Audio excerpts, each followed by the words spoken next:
Hello and welcome to Conversations with Dr. Bachner. It's Howard Bachner once again. I'm here with Darren Walker, who is president of the Ford Foundation. Welcome, Darren. Thank you, Howard, for having me. Oh, I'm delighted. This is an unusual conversation because we're not really going to talk that much about clinical and public health issues, but we're going to take on other issues, inequality and justice. But before we start, for our listeners, I just want to emphasize Darren can't see me for technological glitches, but I can see him, so it may look a little odd at times.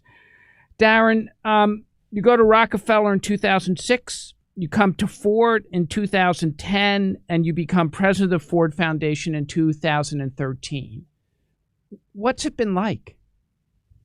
It's been a huge honor and a journey. It's been a journey as I've learned about philanthropy and brought a set of skills and background and life experience to a job that I think I've been working towards for a lifetime. And I feel as though at the Ford Foundation, where we're focused on the issue of inequality and social justice, that both my avocation and my vocation have converged. And I feel incredibly lucky during these very challenging times when we have the impacts of a pandemic, an economic fallout, and of course, a racial reckoning happening in one very narrow window of time. A huge privilege to be working on all three of those issues. Now, the title of the viewpoint is the work of philanthropy in responding to COVID-19 and addressing inequality, a new foundation. The Ford Foundation is legendary. It's founded in 1936. It obviously grows out of the great industrial power of the 1870s, 80s, and 90s. Along with Kellogg in 1930 and a number of other foundations, it really represents the beginning of great philanthropy in the United States. Rockefeller, Ford, Kellogg. Then you have the modern philanthropies and foundation, Gates, Moore. How as president of the Ford Foundation, how do you think about that vis-a-vis the pandemic? You've taken a different turn, and we'll get to that in a bit. But what do you think your role is in the midst of the pandemic, Darren? Sure. I think our role is to ask fundamental questions of justice. Who has it, who experiences it, and who doesn't? And this is rooted in what I believe is the calling of a social justice philanthropy. Andrew Carnegie really organized modern philanthropy as we know it in his 1889 seminal essay entitled The Gospel of Wealth, in which he laid out the tenets of modern American philanthropy that Rockefeller and Morgan and Kellogg and so many others followed. And what he did in writing this great essay was to talk about the obligations of wealthy men like himself and Rockefeller to ensure that they use their wealth for good in society by giving back. There was no question of inequality being right or wrong. They accepted inequality. They accepted that there would just be injustices in society, but the question was not to focus on the injustices, but to focus on how they might ameliorate those injustices and inequalities.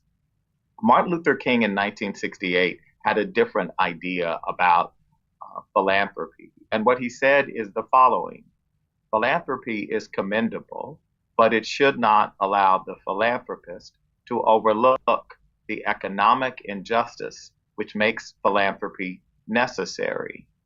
King had a different idea of what I think of as the modern beginnings of social justice philanthropy, which is really about asking root cause questions, interrogating and excavating the systems and structures and policies and politics that produce for some of us, so much advantage, and for others, so much disadvantage.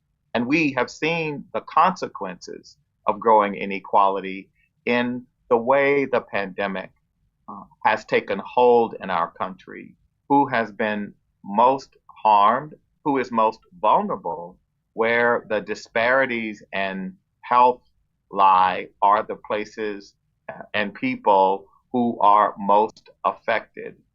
And we see that in all of the data. We know that in many ways it's no surprise that Blacks and Latinx are disproportionately dying, even though they are not disproportionately being infected. But in terms of vulnerabilities and who is resilient in the face of a pandemic, it is those who are left out and left behind in many other facets of American life. Now, Darren, you've done an unusual thing this year. So just to let people know, Ford Foundation's endowment is $13 or $14 billion. Depends on the stock market. You know, that compares to Gates, which is $45 billion.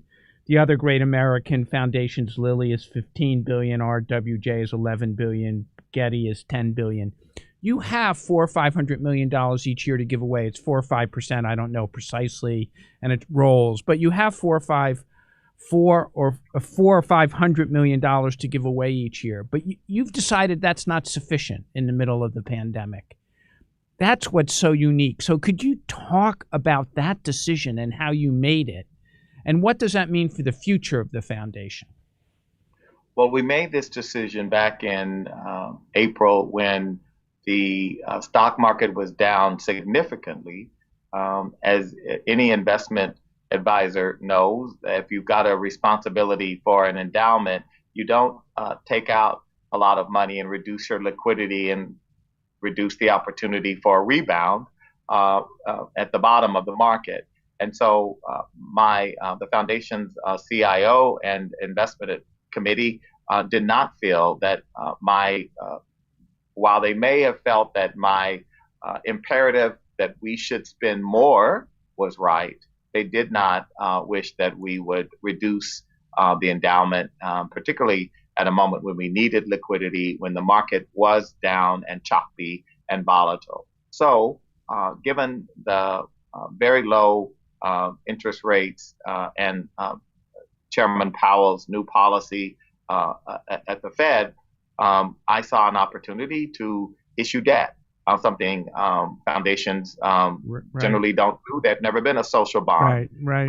And so our trustees, led by the amazing Francisco Figueroa, a doctor you know well, yes. Howard, and under Francisco's leadership, the trustees agreed that we could issue the first ever social bond by a foundation, $1 billion, which allows us to more than double our our giving, which generally is around $500 to $550 million a year. So we now are doubling that over 2 years to over $1 billion a year. And we will invest that in social justice organizations working on the immediate recovery from this pandemic, but also the long-term structural issues that we're seeing play out in policing and racial justice more broadly in our civic engagement and voting, et cetera. Two questions, Darren, about that. Firstly, you're not alone. I mean, you mentioned that in the viewpoint. You've encouraged, cajoled, I don't know what the right word is, other foundations. All of the above. All of the above, to join you in this initiative. So I just really want to recognize some of the other foundations. So could you just mention those? Sure. The Andrew Mellon Foundation, the Doris Duke Charitable Foundation, the W.K. Kellogg Foundation, and the John T. and Catherine D. MacArthur Foundation. MacArthur, Mellon, Kellogg, and Duke. I don't believe that any one foundation can solve the big problems that we have of our time. And so it is so important that we work collectively and collaboratively, and that's our MO at Ford. What does that mean for the Ford Foundation in 3, 4, or 5 years? Would you potentially have less dollars to give away because you have to pay back? I'm assuming you have to pay back the loan. So would it potentially mean that you would have less money to give away in the future? No, we don't anticipate that. We're very lucky to have issued the bond at a 2.8% coupon on a 50-year bond, which is pretty unprecedented. So that debt service annually comes to about $28 million, Wow. which is very manageable within the scope of our total operations. So we do not expect to reduce our future grant making. And obviously, over 50 years, we will be able to repay that $1 billion. So I feel very, very excited about the prospects here, the ability to innovate, to respond to this COVID moment and the post-COVID moment. Because, Howard, the reality is we are never going back to the BC world. And what we in philanthropy can do is to help innovate, support the ideas, institutions, the individuals, the leaders who are providing paths forward for a more just, equitable, and fair America and world. Darren, do you think, I've talked to so many people, and I think many people think this is a seminal moment in American history, for both good reasons and for very painful reasons. There may finally be a reckoning around racism and social justice where there's more tangible change at the end. I think people have recognized it for decades and centuries, but change has come slowly. Do you think it's a seminal moment, Darren? And is that in part what drove you to make additional investments? I think this is a historic moment in American history because I think the murder of George Floyd and the killings that occurred in the weeks and months before he was murdered have rendered the issue of racism as no longer deniable in our society. So deniability is no longer an option, and it has been for most of our history. And that is unfortunate, but we needed, quite frankly, Howard, to be able to justify white supremacy and racism in order to build the America that we have built.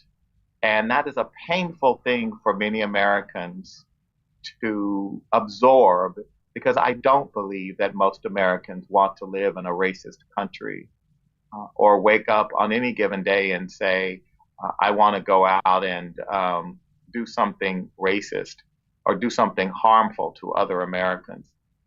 But that does happen. And that is because in our systems and structures, we are living with the accreted impacts of racism. And we have to work now and commit ourselves to dismantling those systems that need to be rebuilt and reconsidered and recalibrated for a more inclusive America, which will require us to do some hard work, but worth doing if we are committed to the ideals of America. It's so important that we remember that America is not just a nation, a country. America is an idea, an unprecedented idea of people from all over the globe, different ethnicities, races, tribes, religions, coming together in one geography with a common binding idea of democracy, and making democracy work is our challenge. And at the core of making democracy work is what Thomas Jefferson wrote to his friend Samuel Dupont from Paris in 1889, when he said, the work of America is to build a just nation. That is our work. Jefferson and the founders were not able to do that, but they left us the tools to complete the work. And we're on that journey towards building a more perfect nation. And we are not there yet, but I believe we are committed to getting there. Now, Darren, when you double your giving, it's a lot of my friends and colleagues always go, "Oh, I'd love to go to a foundation and be able to give away money." But you're going to double your giving over this year and next, and perhaps you'll hold on to some and give it away a third year. How do you think about how to do that effectively? Well, first of all, Howard, most people think that working at a foundation is about giving away money, and it's true, you do that. But most of the time, you actually end up saying no. I mean, you're declining mostly, right? Yeah. So you what people believe is what they may experience or see from a distance, right? Which is euphoria and joy in the halls and money being thrown out the windows. It really doesn't work that way. It is work that is oftentimes about disappointing people and declining very worthy projects and initiatives. And how we do it is we really consider at the core of our work the root causes, and the root causes of many of the challenges of our time, whether that be poverty or the exclusion of particular communities, or what we see in housing or health disparities, are really issues of race and issues of class that play out in geography, in employment, and access to opportunity. And so we are interested in supporting those nonprofits who are often on the front lines in the courts, and that may be groups ranging from the ACLU to the NAACP Legal Defense Fund, and organizations who are advancing our legal rights and using the courts and the rule of law that we have in this country to secure the rights for all of us, all Americans. And the question of how then those other systems are attacked is really through advocacy, policy, public education, in the areas that we feel are most critical: climate change, inequality in work, in housing, in geography. So investing in organizations working on those issues, and our international program, supporting women's and girls' rights, which is a major lever for change and progress, to invest in technology and society, understanding that if we want a more just society, we must have a more connected society, a society that has access to broadband, to 5G, et cetera. And so the Ford Foundation is not a foundation focused primarily on services. We are more focused on policy, because it is through policy, such as our work to support policy reforms of our mass incarceration system, our system of criminal justice, which is clearly at a breaking point and not producing for our country anything more than extraordinary levels of over-incarceration and bad outcome for primarily Black and brown members of our society and their families. And so we're interested in those systems, those structures, and the policies that can help change. Darren, in the viewpoint, you believe that there's other institutions that have to think about their mission. And I'm particularly talking about very wealthy universities: Harvard, $40 billion, Yale, 30, Stanford, 27, Princeton, 26, all billions of dollars. And you talk about perhaps they need to think about what their obligation could be to historically black colleges and universities. I'm sure if they were listening, they would say, well, we offer scholarship to everyone who needs it, and that includes individuals who are black, who are brown, or Latina X. How do you think about those wealthy universities vis-a-vis numerous black universities and colleges that are going to struggle? Well, I think about inequality in our society and how that manifests in systems. What you've just laid out is the inequality that exists in our system of higher education, where we have in the entire system of over 150 historically black colleges and universities, HBCUs, an endowment of $2 billion for all of them. And as you point out, Harvard has an endowment of over $40 billion. That's not to say that Harvard should feel that it needs to give up some of its endowment, but I do believe that wealthy institutions, whether they be foundations or endowments or other institutions, have to ask ourselves, what are we doing with our privilege to advance more equality, to reduce inequality, to broaden the circle of inclusion? And I don't believe that we're doing enough. And I believe that in some ways, as I've written, systems like legacy admissions at many of these elite colleges and universities only reinforce and compound the privilege of the already privileged at the expense of the dreams and aspirations of everyday working Americans who do not have the assets, the network, the access to ensure that their children's dreams are achieved. Darren, I suspect your upbringing and background is a bit different than the heads of other foundations. I don't know the upbringing of all of those individuals. Could you talk about where your roots are and where you came from?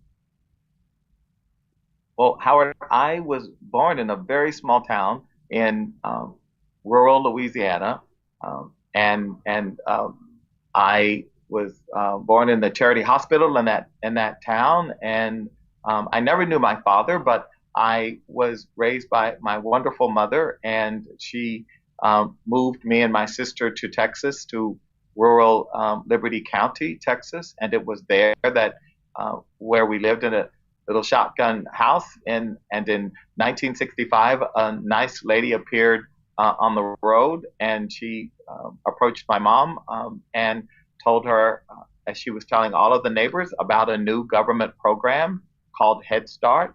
And that summer, I was lucky enough to be in the first class of Head Start. So being in the inaugural class of Head Start in 1965 was a major privilege for me, and it really set me on my journey. My love for reading, my thirst for knowledge, I believe, was in part because of that program. And I also was able to benefit from public schools, public college and university law school. I proudly say to people that I am the beneficiary of significant public investment. While it's true that I did have a private scholarship in part to pay for college and law school, it was in some ways the public systems, the high quality public systems in Texas that benefited me and made it possible for me to get a great education. And I think, Howard, that was a time in America where I felt that my nation was cheering me on. I never for once believed that there were barriers to my dreams and aspirations. Of course, there were setbacks and challenges, but I never believed, as I find regrettably today, young people believing that the systems are stacked against them and that the systems are rigged for the privileged. And we know this from the Pew data, from Gallup and other surveys, that young people today are more cynical about America, more cynical about our institutions, and more cynical about the very idea of opportunity and a level playing field. Your deep commitment to equity and justice and inclusion, I think people may not know, you changed the artwork on the walls of the Ford Foundation. You made sure that your investments, your investment portfolio wasn't working against some of your own programs. This deep commitment to inclusion and equity and justice, where did it come from, Darren? I think all of us have some level of empathy in us, and sometimes it's nurtured and nourished more. It certainly has been in my case, and it's also a result of my own lived experience. I was born in the bottom 1%, and I'm now comfortably ensconced in the top 1%. And so I know the difference between what it is like to live without privilege and live with privilege. And sometimes those of us with privilege believe that our work is about giving back. We do well, and then we take our 5% or whatever that number is, and we give back. I believe the question for privileged people like myself is not what are we willing to give back, but what are we willing to give up? And in order to have the kind of level playing field, some of us who are opportunity hoarders need to stop hoarding so much.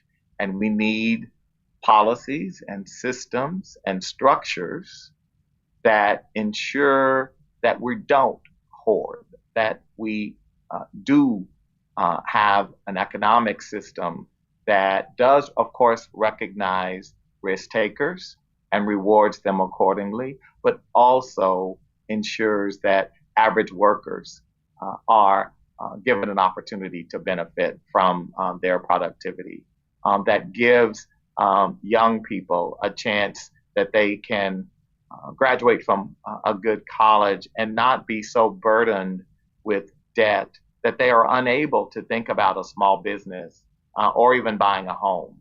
So these are the things that I worry about, Howard, and I think we who are privileged, we who have wealth, power, access, how we have to hold the mirror up. And while we would like to believe our country is a meritocracy, and there is no one who loves this country more than I, and who feels a deep sense of love and gratitude for living in this country. But I am under no delusion that we are a meritocracy, because we are not a meritocracy. And that's not an anecdotal political statement. That is a fact supported by data and evidence. And I think until we come to grips with that, we are not going to be able to make the kind of advances that we need to make to ensure that every American can dream the way I did as a boy and get on that mobility escalator and ride it as far as you want. So I'm looking at a small frame. I suspect that bookshelf goes a lot to the left, a lot to the right, and up. So 5 books, 3 books. What are your 3 most memorable reads, Darren? Well, I am reading something right now that is the galley of a book that comes out in the fall. It's called The Tyranny of Merit, and it is by a Harvard professor, Michael Sandel. It's an amazing book, and I commend it to you. I also love art, and there's a book called Boston's Apollo by it's about a curator who curates this exhibition that reveals the life story of Thomas McKellar and his relationship with the great painter John Singer Sargent. A very, very powerful book that that gives you insight into race and art and beauty and the aesthetics of early 20th century life. There's also a book on the artist Alma Thomas, a great, in many ways, modern painter, African American, who was forgotten and whose work was overlooked, who was never during her life fully appreciated because she was Black and a woman. And there was no room for her in the 1960s canon of modern art. And it turns out she was one of the great modern painters, and she is now being recognized because of the work of the curator, Thelma Golden. So I'm interested in economics and art and literature and lots of things. And in some ways, I think I must have undiagnosed ADHD because I love so many things, and it allows me to be in and out of lots of different things and find joy in all of it. This is Howard Bachner, and it's been Conversations with Dr. Bachner. I've been talking with Darren Walker, who's president of the Ford Foundation, and in a wide-ranging and provocative viewpoint entitled The Work of Philanthropy in Responding to COVID-19 and Addressing Inequality, he talks about inequality, justice, inclusion, and how we have to think about some of those issues in a different way, and what individual commitments of foundations and colleges must be. Darren, thank you, and I hope your quest for justice is successful. Thank you, Howard. It's been a great honor to be with you today. Please stay healthy. You too. Bye-bye.